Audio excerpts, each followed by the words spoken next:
Hello everyone, welcome back to our channel. Today we will learn about something very important, types of majority in Indian Parliament. Parliament में types of majority के बारे में हम आज जानेंगे। आपने कई बार सुना होगा simple majority, special majority, absolute majority, effective majority. कि इस रेजोल्यूशन को सिंपल मेजोरिटी से पास कराना पड़ता है, इसको स्पेशल मेजोरिटी पास कराना पड़ता है। ये कई बार हमने सुना है। तो ये होती क्या है मेजोरिटी? सिंपल मेजोरिटी क्या है, स्पेशल मेजोरिटी क्या है, किस चीज के लिए कौन सी टाइप ऑफ मेजोरिटी चाहिए, ये हम आज की वीडियो में समझेंगे। So let's start. Types of majority. There are 4 types of majority. 4 तरह की मेजोरिटी होती है। Simple majority, absolute majority, effective majority, special majority. कुछ चीजों में सिंपल मेजोरिटी चाहिए होती है। जैसे कोई भी बिल पास कराना होता है पार्लियामेंट में, तो हमें अलग अलग तरह की मेजोरिटीज चाहिए। कुछ जगह पे सिंपल मेजोरिटी चाहिए होती है, कहीं जगह एब्सोल्यूट मेजोरिटी, कहीं पे इफेक्टिव और कहीं पे स्पेशल मेजोरिटी चाहिए। ठीक है, सो हम समझते हैं क्या होती है सिंपल मेजोरिटी, क्या एब्सोल्यूट मेजोरिटी है। ये सब हम आज की वीडियो में डिस्कस करेंगे। सो लेट्स स्टार्ट। पहले देखते हैं सिंपल मेजोरिटी। ठीक है, जो सबसे सिंपल है सिंपल मेजोरिटी क्या होती है और इसका यूज कहाँ कहाँ होता है। सिंपल मेजोरिटी का मतलब होता है more than 50% of present and voting members of the house. More than 50%, 50% से ज्यादा प्रेजेंट एंड वोटिंग मेंबर्स, मतलब जिस हाउस की हम बात कर रहे हैं, चाहे लोकसभा हो या राज्यसभा हो, उसके 50% से ज्यादा सदस्यों की सहमति चाहिए। ठीक है, more than 50% of members present and voting, मतलब जितने लोग वहां मौजूद हैं और जितने वोट कर रहे हैं। जैसे टोटल स्ट्रेंथ है, इसको एग्जाम्पल समझते हैं। लोकसभा की टोटल स्ट्रेंथ है 543। अब हम एक एग्जाम्पल से समझते हैं सिंपल मेजोरिटी होता क्या। ठीक है, लोकसभा की टोटल स्ट्रेंथ 545 है। Quorum is 1/10। क्वारम समझते हो आप? Minimum members required to start a meeting. कोई भी मीटिंग, कोई भी डिस्कशन शुरू करनी है लोकसभा में, तो कम से कम इतने लोग होने चाहिए। तो इससे कम लोग हो तो कोई डिस्कशन हो ही नहीं सकती। ठीक, क्वारम होता है 1/10 ऑफ टोटल स्ट्रेंथ। अब जैसे लोकसभा की टोटल स्ट्रेंथ है 545, तो उसका 10वां हिस्सा 1/10 क्या हो जाएगा? 54.5। इसको राउंड अप करके 50, तो क्वारम हो गया 54। मतलब अगर लोकसभा में कोई डिस्कशन शुरू करनी है, किसी बिल पे, कोई रेजोल्यूशन पे कोई बात करनी है, तो कम से कम इतने लोग होने चाहिए, इतने मेंबर्स होने चाहिए। अगर 54 से कम मेंबर्स है तो बात उतनी कम है। अब देख, मान लेते हैं कि क्वारम 54 है, अब प्रेजेंट है 200 मेंबर्स। 200 मेंबर्स एक डे पे मौजूद हैं। ये अब एग्जाम्पल ले रहे हैं, assume करो 200 लोग प्रेजेंट है, 200 मेंबर्स प्रेजेंट है, तो क्वारम मीट हो गया। कम से कम 54 होने चाहिए, 200 है ज्यादा है, तो ठीक है। वोटिंग है 150। अब 200 में से वोट 150 डाल रहे हैं, सारे वोट नहीं कर रहे। 200 में से सिर्फ 150 ही वोटिंग कर रहे हैं। तो प्रेजेंट इन वोटिंग कितने हो गए? प्रेजेंट तो 200 लोग हैं, लेकिन वोट सिर्फ 150 कर रहे हैं। तो प्रेजेंट एंड वोटिंग कितने हो गए? वोटिंग कितने हुए? 150। प्रेजेंट एंड वोटिंग कितने होगा? वो भी 150 होगा, क्योंकि जो लोग प्रेजेंट हैं वही तो वोट दे पाएंगे, है ना। प्रेजेंट एंड वोटिंग हो गए 150, क्योंकि 200 लोग प्रेजेंट है लेकिन 200 के 200 वोट नहीं कर रहे, वोट सिर्फ 150 ही कर रहे हैं। तो प्रेजेंट एंड वोटिंग हो गए 150। अब हमने देखा था सिंपल मेजोरिटी होता है 50% of, more than 50% of present and voting members of the house. तो प्रेजेंट एंड वोटिंग है 150, तो हमें इसका 50% से ज्यादा चाहिए। 150 का 50% क्या हो जाएगा? 150 का 50% कर दो तो हो जाएगा 75। तो more than 50% of present and voting, तो इसमें हमने 1 ऐड कर दिया, तो आंसर हो गया 76। तो मतलब 76 मेंबर्स की सहमति चाहिए होगी अगर इस टाइम पे कोई बिल पास कराना है सिंपल मेजोरिटी से। समझ आया आपको? क्वारम होता है 110, जो कि 54 आएगा। प्रेजेंट हमने मान लिया, एग्जाम्पल दिया कि 200 लोग प्रेजेंट है, 200 मेंबर प्रेजेंट है, जिनमें से वोट 150 कर रहे हैं, 150 वोट कर रहे हैं, तो प्रेजेंट एंड वोटिंग हो गए 150। जो लोग प्रेजेंट भी है वोट भी कर रहे हैं 150 हो गए। तो प्रेजेंट इन वोटिंग का 50% था, कितना हो जाएगा 75। हमें more than 50% of present of voting members का अप्रूवल चाहिए। तो मोर देन 50% के लिए 75 में हमने 1 ऐड कर दिया, तो आंसर हो गया 76। तो अगर 200 लोग प्रेजेंट हैं तो मतलब 76 लोगों का मेंबर्स का हमें उसमें अप्रूवल चाहिए होगा। ठीक है, तो ये हो गया simple majority, more than 50% of present and voting members of the house. अब सिंपल मेजोरिटी की जरूरत कब पड़ती है? Simple majority is needed for number 1, election of speaker of the house. Speaker of Lok Sabha, Lok Sabha की स्पीकर, लोकसभा के अध्यक्ष का जब चुनाव होता है, जब हमने स्पीकर के बारे में पढ़ा था तो देखा था कि स्पीकर को लोकसभा के मेंबर्स में से ही चुना जाता है। तो इलेक्शन ऑफ स्पीकर के लिए सिंपल मेजोरिटी चाहिए। सिंपल मेजोरिटी क्या है? More than 50% of present and voting.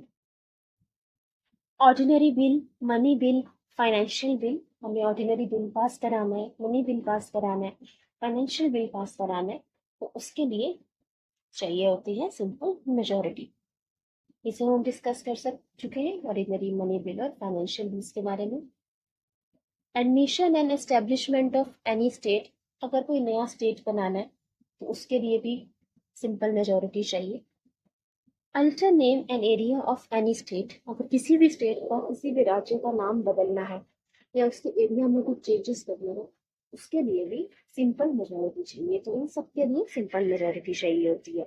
Election of speaker, ordinary bill, money bill, financial bill के लिए, admission and establishment of new state, कोई नया स्टेट ऐड कराना है, एस्टेब्लिश करवाना है, किसी भी स्टेट का नाम या एरिया चेंज करना है, तो इन सब के लिए हमें सिंपल मेजोरिटी चाहिए।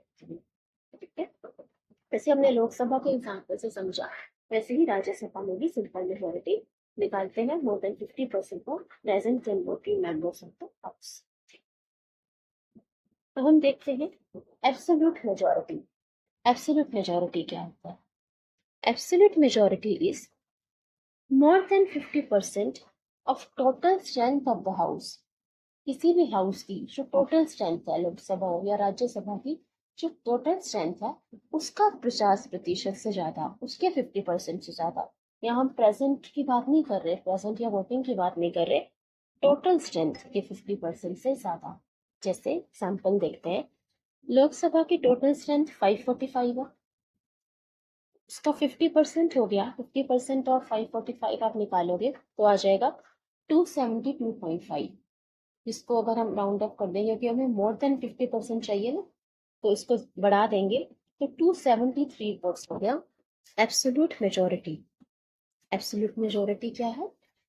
More than 50% of total strength of the house. किसी भी हाउस की जो टोटल स्ट्रेंथ है ना, जितने टोटल मेंबर्स हैं, उसका 50% से ज्यादा। जैसे लोकसभा की टोटल स्ट्रेंथ 545 है, उसका 50% 272.5 किया, हमें मोर देन 50% चाहिए, तो 273 वोट्स हो गया absolute majority. More than 50% of total strength of the house. अब एब्सोल्यूट मेजोरिटी की जरूरत कब पड़ती है? इसे ज्यादा जरूरत नहीं पड़ती, इसे किसी बिल को पास कराने में ज्यादा एब्सोल्यूट मेजोरिटी की जरूरत नहीं होती। एब्सोल्यूट मेजोरिटी की नीड होती है, it is needed in the election for a party to prove its majority. देखा होगा जब इलेक्शन के रिजल्ट्स आते हैं तो मिनिमम इतनी सीट चाहिए होती है एक पार्टी को इलेक्शन जीतने के लिए।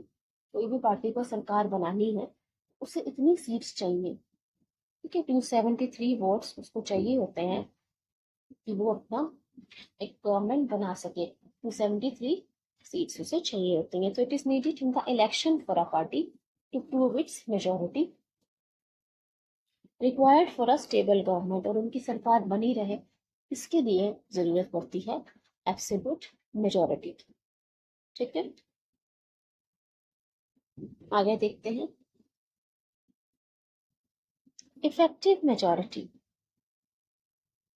इफेक्टिव मेजोरिटी, इफेक्टिव मेजोरिटी क्या है? Effective majority is more than 50% of effective strength of the house. House के, कोई भी हाउस हो, लोकसभा हो या राज्यसभा हो, दोनों हाउसेस में से more than 50% of effective strength of the house, जो हाउस की इफेक्टिव स्ट्रेंथ है उसके 50% से ज्यादा होती है इफेक्टिव मेजोरिटी। इफेक्टिव स्ट्रेंथ है क्या? More than 50% of effective strength तो ठीक है, लेकिन इफेक्टिव स्ट्रेंथ होती क्या है? जैसे लोकसभा के एग्जाम्पल से समझते हैं। लोकसभा में टोटल स्ट्रेंथ है 545 और वैकेंसी मान लेते हैं है 45। ठीक है, तो इफेक्टिव स्ट्रेंथ हो गई total strength minus vacancy. Total strength में से जब हम वैकेंसी हटा देंगे तो निकल के आएगा इफेक्टिव स्ट्रेंथ। भी वैकेंसी क्या है?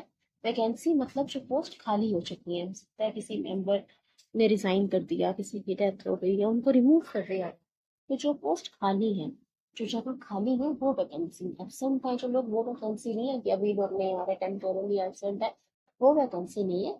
जो जगह खाली हो गई है, जो पोस्ट खाली हो चुकी है, उसको हम कहेंगे वैकेंसी। जैसे किसी मेंबर ने रिजाइन कर दिया, उनको हटा दिया गया, या फिर उनकी डेथ हो जाती है, तो किसी भी रीजन से अगर वो जगह खाली हो गई तो वो वैकेंसी है।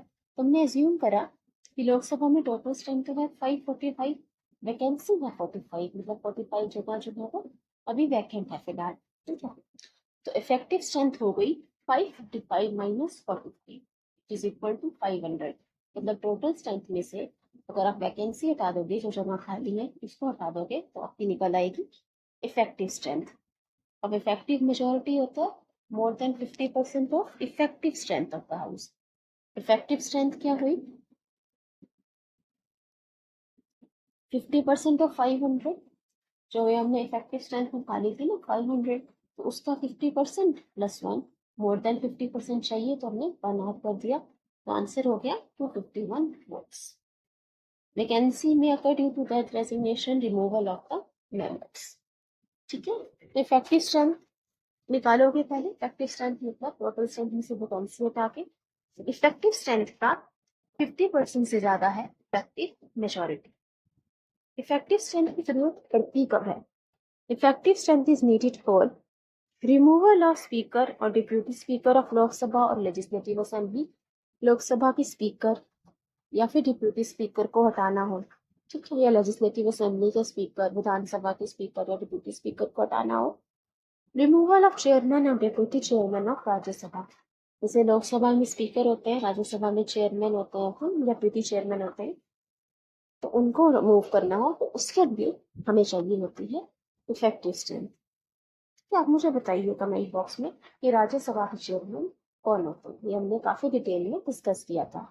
Who is the chairman of Rajya Sabha? So effective strength की जरूरत होती है रिमूवल के लिए, स्पीकर या डिप्यूटी स्पीकर लोकसभा के लिए या विधानसभा के, या फिर चेयरमैन और डिप्यूटी चेयरमैन को हटाने के लिए राज्यसभा में, तो उसके लिए इफेक्टिव स्ट्रेंथ चाहिए होती है। तो आज हमने जाना simple majority, absolute majority, effective majority. Special majority के बारे में हम नेक्स्ट वीडियो में डिस्कस करेंगे। 4 तरह की स्पेशल मेजोरिटी चाहिए होती है, 4 तरह की स्पेशल मेजोरिटी होती है, और हर सिनेरियो में अलग अलग स्पेशल मेजोरिटी चाहिए होती है डिफरेंट केसेस में। जैसे कॉन्स्टिट्यूशनल अमेंडमेंट में अलग तरह की स्पेशल मेजोरिटी चाहिए, जो बिन स्टेट को इफेक्ट कर रहे हैं उसके लिए अलग तरह की स्पेशल मेजोरिटी चाहिए। अगर प्रेसिडेंट को इम्पीच करना, राष्ट्रपति का महाभियोग करना, तो उसके लिए अलग तरह की स्पेशल मेजोरिटी चाहिए। तो वो सब हम डिटेल में डिस्कस करेंगे नेक्स्ट वीडियो में। So I hope you like it and understood these majorities. If you have any queries, please feel free to ask. Thank you everyone. Please like, share and subscribe. Thank you.